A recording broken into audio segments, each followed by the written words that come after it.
Bienvenue à cette troisième partie de la série Surmonter la dépression. Vous êtes sur la chaîne Rendez-vous autour du feu et ici Mireille, thérapeute en relation d'aide. Aujourd'hui, on va regarder à des outils et des stratégies pour nous diriger vers la sortie de la dépression, puis aller vers un mieux-être, se retrouver notre joie de vivre. Alors, on va plonger dans le sujet et je me rappelle vous avoir parlé du sujet de l'acceptation. J'ai finalement décidé de faire une vidéo qui sera la semaine prochaine concernant le sujet parce qu'il y a beaucoup de choses à dire concernant ça. Et il y a aussi quand même pas mal de matériel concernant les outils, les stratégies. Donc, je vais en faire 2 vidéos différentes. Vous allez souvent m'entendre parler de prendre un papier-crayon, de noter des choses. Je trouve que c'est un outil qui est très important de garder dans notre boîte à outils.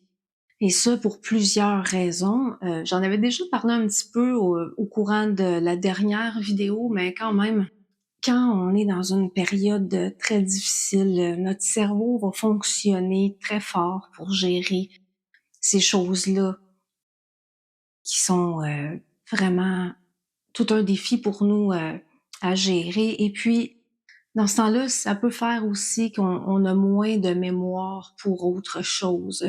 Parce que il y a la fatigue qui embarque avec tout ça, l'épuisement parfois, les larmes.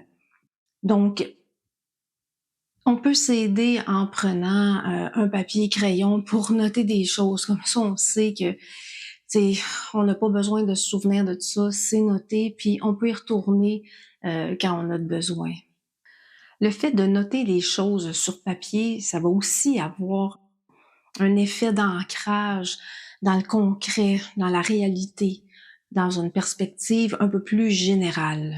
Oui, parce que quand on souffre de dépression, on est souvent assailli de pensées négatives ou de pensées difficiles, de pensées sombres. Alors, c'est difficile d'y voir clair là-dedans. Quand on peut avoir un ancrage, OK, voici, je suis rendue où? Ah oui, c'est ça, je suis dans telle démarche de faire tel choix. Ah oui, c'est vrai. Bon, j'ai beaucoup de peine à l'intérieur, ça va pas, je me sens tellement mal. Ah oui, c'est vrai. J'avais décidé qu'aujourd'hui, je faisais ça, puis je faisais ça pour prendre soin de moi. Ben, ça va nous aider. Donc, vraiment, en termes d'ancrage, ça peut être très pertinent de pratiquer, de noter les choses. Et enfin, bien, ça va nous permettre de pouvoir suivre nos progrès dans le temps. Donc, c'est vraiment encourageant. Et puis, je vous dis, là, on peut voir les progrès en quelques semaines, quelques mois, et puis même en 1 an, en 2 ans. Si vous voulez m'en donner des nouvelles dans la barre de commentaires, ça me ferait plaisir de vous lire. Ça prend un certain temps guérir d'une dépression. C'est le temps de prendre conscience de ce qui a amené à ça. En même temps qu'on commence à guérir, on commence à faire des choix, prendre des décisions pour que ça puisse changer, puis qu'on puisse aller vers un mieux-être. Donc, ça prend vraiment de la douceur envers soi, puis prendre le temps qu'il faut. Alors, puis concernant ça, un outil que je trouve très efficace, qui va nous aider aussi à redévelopper les muscles de la joie, si je peux dire, c'est de commencer à voir le beau dans votre vie. Je sais, vous allez peut-être me dire, oh mon Dieu, mais tu sais pas, là, c'est impossible pour moi que je puisse voir ça présentement. C'est, je vais trop mal, ou je suis trop triste, trop déprimée. Je comprends. Alors, je vous dis, dès que vous vous sentez capable, ça peut être quelques secondes ou 1 minute, 2, 3 fois par jour, de commencer à remarquer et nommer le beau que vous voyez autour de vous. Fait qu'on va garder ça assez simple, là. Par exemple, le beau ciel, un petit oiseau dans un arbre, le gazon, les feuilles. Et oui, le beau, ça rejoint aussi la reconnaissance. Donc, on peut aussi être reconnaissant. Euh, pour ce matin, par exemple, j'ai pu prendre un bon café. Ce matin, je me suis levée, je respire encore, je suis encore en vie.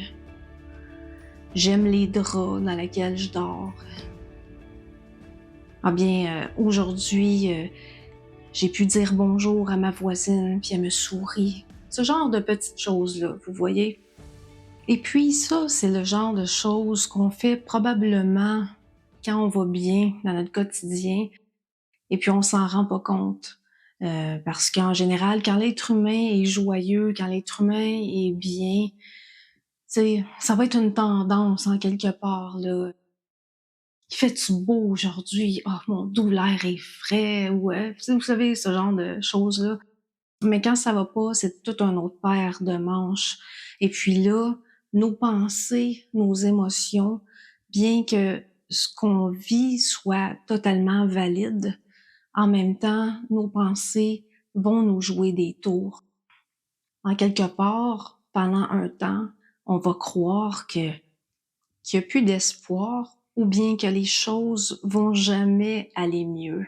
Alors ça, c'est vraiment un mensonge et puis c'est vraiment aussi un tour que nos pensées nous jouent. Alors ça, cet exercice-là de commencer ou recommencer à voir le beau au fur et à mesure qu'on peut, même si ça se voit pas au début, ça va avoir son effet. Comme une graine qu'on plante en terre les premières semaines, dépendamment des sortes de plantes évidemment, mais au début, on voit pas les résultats, là. On arrose, on arrose.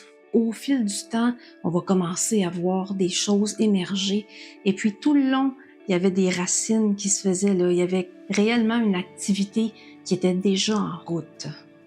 Une autre chose que je vous encourage à mettre en pratique, dès que vous sentez que vous êtes capable, c'est de commencer à sortir dehors, dans la nature, dans la forêt, dans un parc. Et puis, s'il y a une composante de santé physique qui vous le permet pas, eh bien, sortez sur votre balcon, ouvrez la fenêtre, regardez les arbres, la nature, les oiseaux. Ça, c'est une autre chose, en fait, qui est aidante et puis qui va contribuer à ce qu'on puisse se raccrocher à des belles choses et puis aussi se rappeler qui on est, puis se dégager, prendre un peu de distance avec ce qui se passe de très difficile.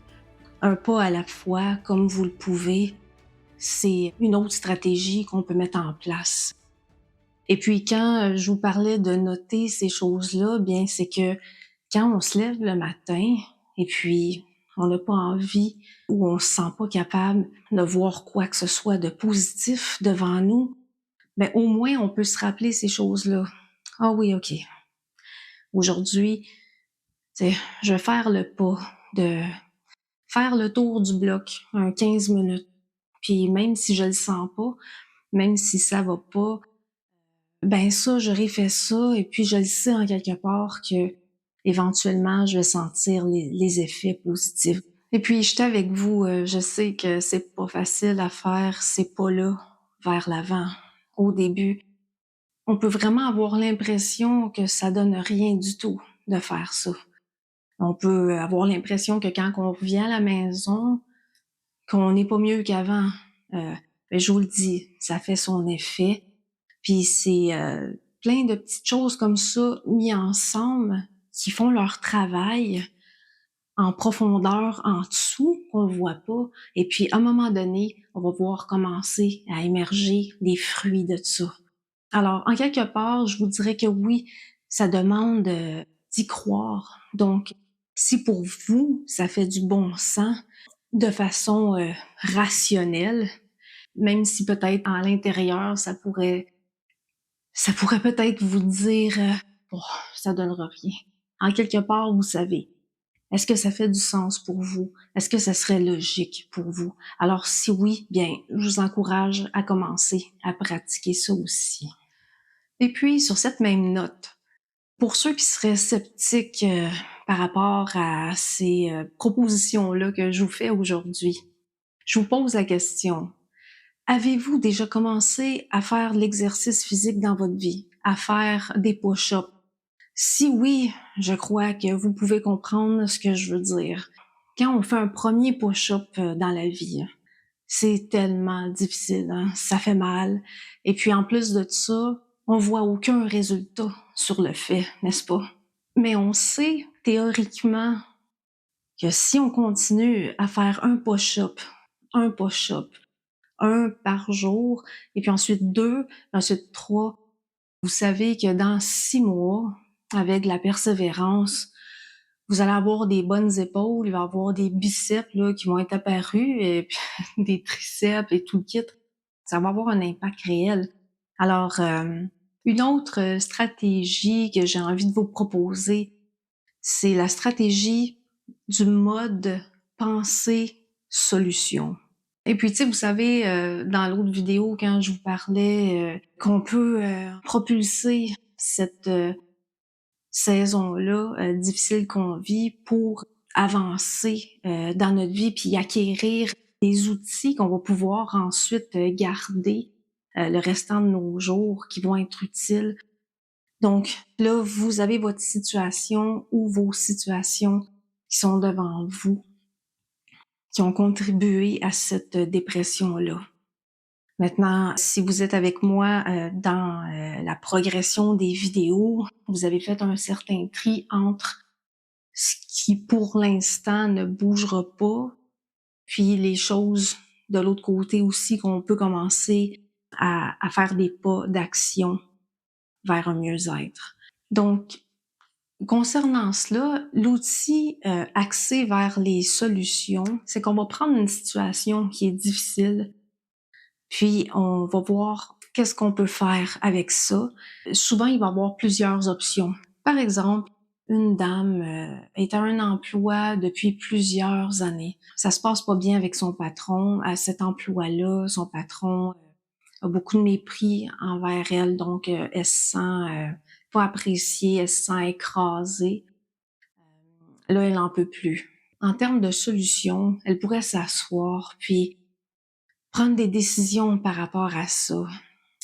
Parce que, tu sais, vous savez, des fois, il y a des sujets qui peuvent paraître tellement gros qu'on peut repousser ça à plus tard. Tu sais, je sais pas quoi faire avec ça, c'est trop gros, c'est envahissant, je préfère penser à autre chose.